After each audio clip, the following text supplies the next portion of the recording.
I'm with author Mollie Rushmeyer. Thank you for joining us, Mollie. Thank you for having me, Raina. So,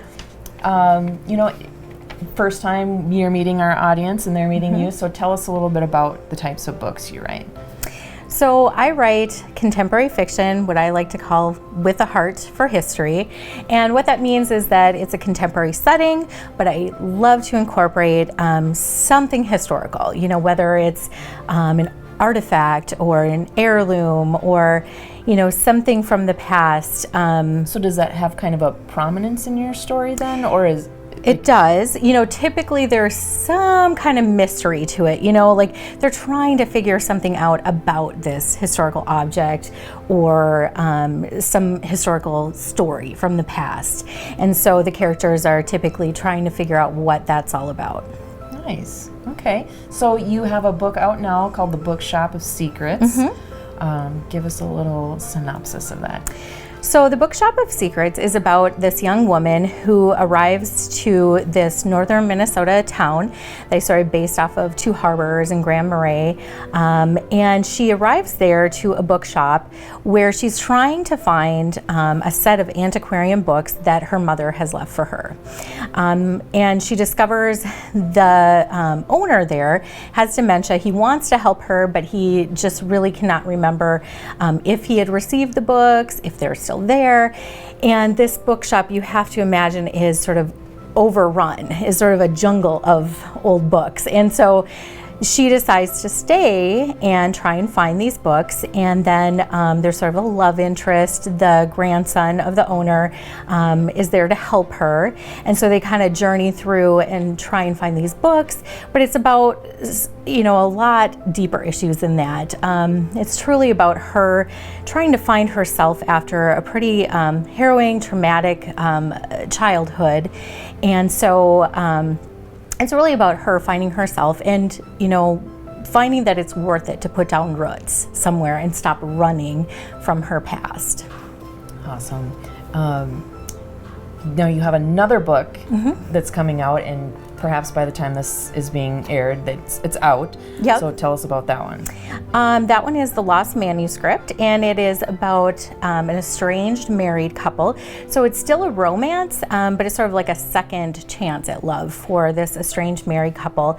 And they travel to England, Annick, England, to try and find this lost illuminated medieval manuscript that her grandmother has gone missing trying to find.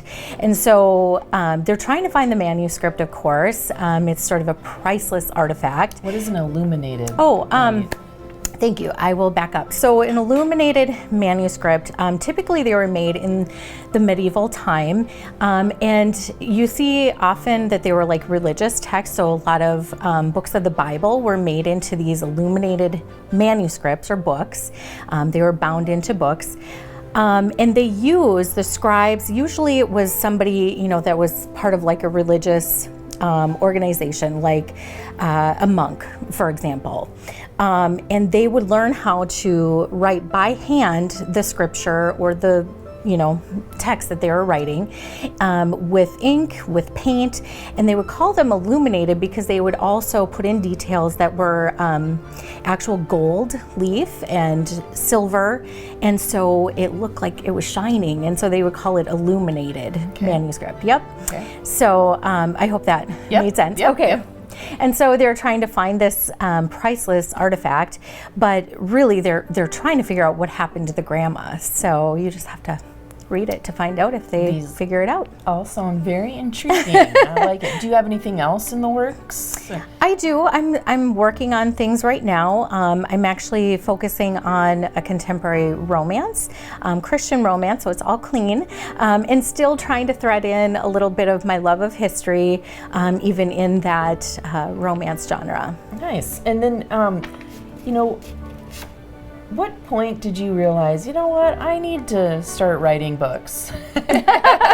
Well, like I was saying, I don't have like a specific, day, time that I thought, boy, I need to be a writer. But I think it was a gradual thing. My grandpa really got me into reading when I was younger. My grandma too. Truly, they're just such book lovers. And so it started with a love of story and love of reading. And I loved the way that reading a book could really transport you somewhere. And, you really felt for these characters. You were feeling the things that they were feeling, and you were going the places that they were going.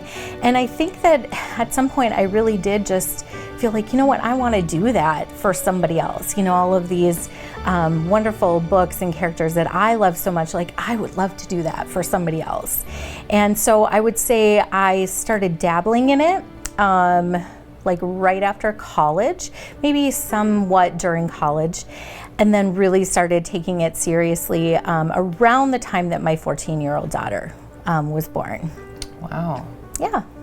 And then who influenced you in your writing? Do you have a favorite author yourself? Oh, yes. I mean, I have a lot of favorite authors. It's always hard to pick, it's like picking your favorite child, right?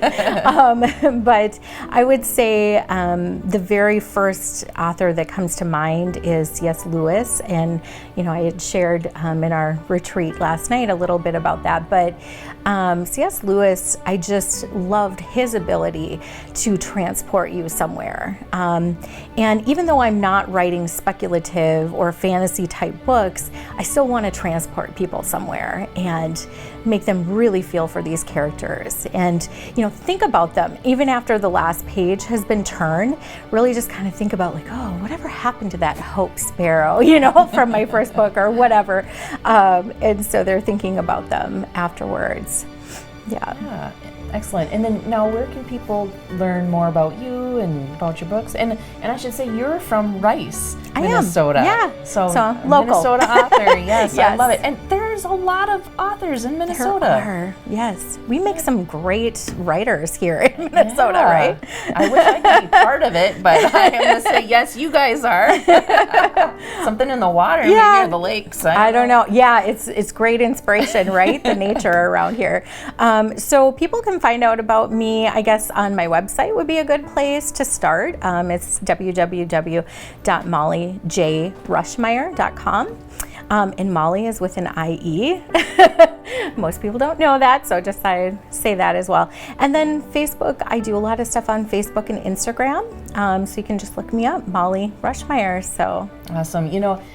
What I love about talking to all of you authors is getting to know you personally. And I mean, Mollie's a great gal. I wish you would check out her books, and it's just been a pleasure to get to know you and learn about you and your books. And thanks for talking with me. Yes, well, thank you. I appreciate your support of us writers and authors, especially local ones. So yeah, I appreciate that. So make sure you check out Mollie Rushmeyer, molliejrushmeyer.com. Yes. But Mollie Rushmeyer.